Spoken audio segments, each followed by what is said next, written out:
कैसे काम नहीं चलेगा? जो मुझे अपने हृदय में बसा करके अपना कार्य शुरू करते हैं उनका कार्य मैं निर्विघ्नता पूर्वक पूर्ण करता हूँ, और जो मुझे साथ ना लेकर के अपना कार्य स्वयं अपनी गतिमति से करते हैं उनकी गाड़ी को पलटने में मैं एक क्षण नहीं लगाता हूँ। भगवान एक प्रहार से बैलगाड़ी के टुकड़े टुकड़े कर दिए, धम्म की आवाज हुई, सारे माल मटका फूट गए, तो एकदम उत्सव रुक गया। थोड़े थोड़े सब आए और देखा तो भगवान बैलगाड़ी के नीचे दबे पड़े।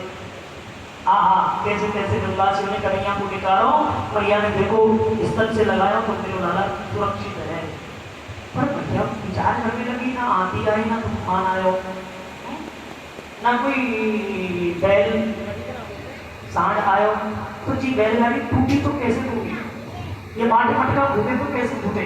इतने में ब्रजवासी बालक दौड़ आप चलो बता, अरे भैया तुम पता है तेरे छुरा ने अभी अपने दाएं पैर को ऐसा प्रहार किया कि बैलगाड़ी चट से टूट गई। भैया ने कही जारी के तू भाग जाए यहाँ से, निवास रहो रे उत्तम सुदर्शनार्थी चढ़ा उदच बता। भैया हमने अपनी आंखों से देखो है। भैया बोले तू भाग जा, तू काई को बकवास करे, तूने भाग पीली थी टूटी है, ये लो नेक्स्ट में छोड़ा, ये बैलगाड़ी को कैसे तोड़ सके?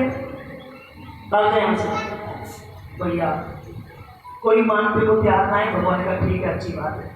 उसके बाद भैया ने ब्राह्मण को बुलाया और बुलाए के दान दक्षिणा दी, सबको आशीर्वाद दिलवाया अपने लालाए कि हे ब्राह्मणों, हे पंडित जी ऐसी कृपा करो जहाँ से मेरे लाला सुरक्षित रहे, मेरे लाला की रक्षा होती रहे। इस तरह ब्राह्मण आशीर्वाद देके वहां से चले गए। फिर मामा कंस ने एक और नया राक्षस भेजा जिसका नाम है तृणाव्रत गरिमाणम शिशुरगूढ़म नसे हे गिरिकूटवत् धूमो निराय गोपी विस्मिता भार पीड़िता। भैया यशोदा अपने लाला को दुग्धपान करा रही है, तो दुग्धपान कराते कराते भगवान ने जैसे देखा मामा जी ने एक राक्षस भेज दिया और वो तृणाव्रत के रूप में आने लगा। तृणाव्रत समझते हो, गर्मियों में बहुत तेज की हवा चलती है और तृणाव्रत, तृण कहते हैं घास तिनकों को, है ना, तो पत्ते और तिनके छोटे छोटे ऐसे हवा के साथ आते हैं घूम घूम घूम करके। तो जैसे ही वो आता हुआ दिखा भगवान निकल गए मामा जी। फिर आगे अब भगवान ने विचार किया कि ये तृणाव्रत मामा जी आए, मैं मैया की गोद में हूँ और यदि वो तक पहुंचे तो साथ में मैया भी उड़ जाएगी मेरे साथ, मैया भी कष्ट हो हो। यानी भगवान ने सोने को नाटक किया और भगवान बुद्धमान से आंख बंद करके सोने का नाटक कर लेते हैं और धीरे धीरे अपना वजन बढ़ाना शुरू कर दिए। मैया ने देखो मेरे लाला सो गए, तो झट मैया ने होमो निकाय तब को भी विस्मिता भार पीड़िता वजन देख करके कन्हैया को मैया ने पलना में सुला दियो कि लाला तू सो जा, मैं अपना काम कर लूँ।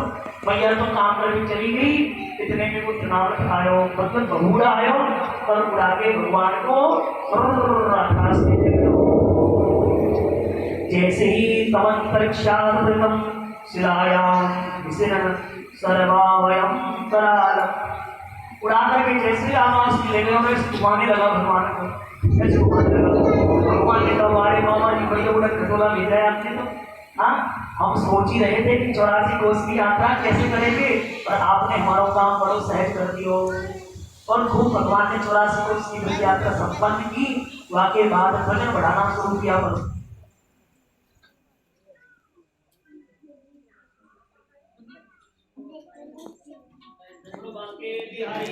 आल की जय हो। बढ़ाना शुरू किया और वजन बढ़ाते बढ़ाते इतना वजन बढ़ा लिया कि अचानक देखा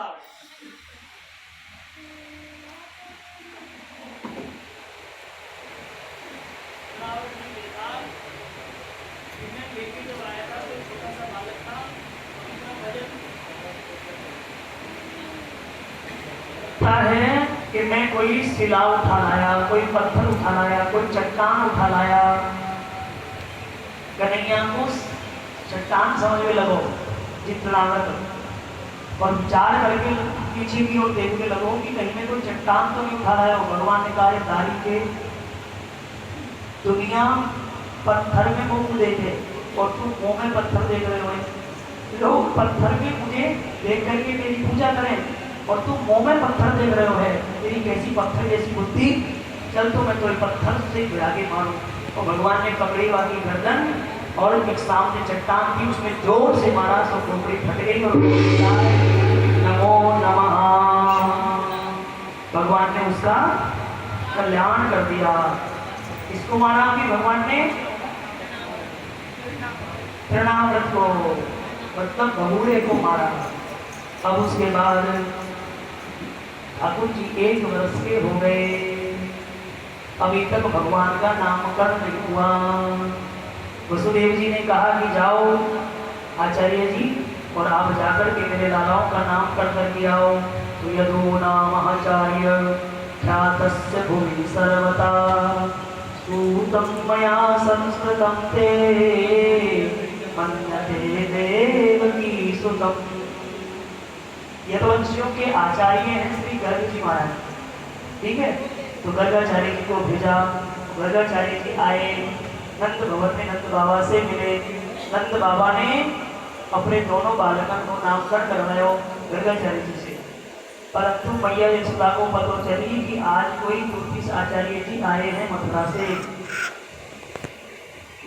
तो मुझे नामकरण करवाना चाहिए। लेकिन नामकरण करवाने के लिए तो भैया पक्के ज्योतिषी की आवश्यकता पड़ती है। बड़ो सोच विचार के नाम रखना चाहिए अपने बालक को, ऐसे नहीं मन चाहे तो रख लिया। शास्त्र कहते हैं तिथि नक्षत्र योग करण और लगन के अनुसार बच्चे का नामकरण रखा जाता है। आज तो हमारा मन चाहे नाम रख लेते और मन चाहे जब नाम रख लेते हैं, फिर जब जीवन में संकट आता है तो ब्राह्मणों के पास जाते और कहते महाराज देखो हमारी कुंडली। अब ब्राह्मण क्या खाते देगी कुंडली, पंडित जी कहते हैं कुंडली बनवाओ, तो फिर अकबक मार करके और कंप्यूटर वाले से कंप्यूटर की कुंडली बनवा लेते हैं। हाँ, रात को 12 बजकर शायद 12 और 1 के बीच में बच्चा हुआ था, ऐसे बताते हैं। तो कंप्यूटर वाले जगह जगह बैठे होते हैं लैपटॉप लेके, सब चकाचक बढ़िया कुंडली बना देंगे। अब पंडित जी देखने वाले बेचारे देखेंगे, अब जैसा कुंडली होगा वैसा ही बताएंगे। फिर जब वो मैच नहीं खाता तो फिर कहते हैं कि आपको तो आता ही नहीं, से हो रहा है। तो भैया ऐसे कैसे आ जाएगा। इसलिए जब भी किसी के घर बच्चे का जन्म हो तो उस समय का बिल्कुल राइट टाइम नोट कर लेना चाहिए, लिख लेना चाहिए कि इतने बजकर इतने मिनट पर ये बच्चा हुआ है, उसके अनुसार फिर कुंडली बनवाएं। फिर देखो आप भविष्य का, हाँ फिर सारा भविष्य आपके सामने आ जाएगा। लेकिन डेट ऑफ बर्थ बिल्कुल कंफर्म होनी चाहिए, बिल्कुल राइट।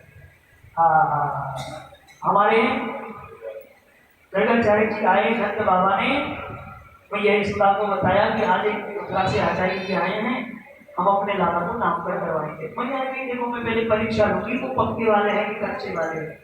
पक्के वाले होंगे तो नामकरण करवाऊंगी, नहीं तो करवाऊंगी। तो यशोदा जी और रोहिणी दोनों ने चालाकी की, दोनों के बच्चे थे तो अदला बदली कर ली दोनों ने। रोहिणी के बेटा यशोदा जी की गोद में और यशोदा जी के बेटा रोहिणी मैया की गोद में आ गए और बाबा के पास आके बोले बाबा हमने सुना है आप बहुत बड़े ज्योतिष आचार्य हैं, तो जरा अपनी ज्योतिष में देख करके और ये बताना दोनों बालकों का क्या नाम रखे। गर्गाचार्य जी यशोदा मैया की गोद में झांके तो देख करके तुरंत पहचान गए। बोले मैया तू तो चालाक है, तूने तो चालाकी कर ली। बोले कहा चालाकी कर ली महाराज। बोले तुमने अपने बच्चों को अदला बदली कर लिया, अदला बदली कर ली। बोले हाँ। अरे मैया बोली ना ना मेरा ही बेटा है ये। बोले ना ना अयम हीरो बड़े पुत्रो रमयन सुहरो बड़े आध्यासते रामम इति बला विद्या बलम। भैया तेरी गोद में जो बालक बैठा है ये तेरा बेटा नहीं है, तो रोहिणी पुत्रो, ये रोहिणी का पुत्र है। भैया ने तो झट कान पकड़ लिए, राम राम ये तो पक्को ज्योतिष। अरे यार कैसे पता चल लो कि जी मेरा छोरा ना है।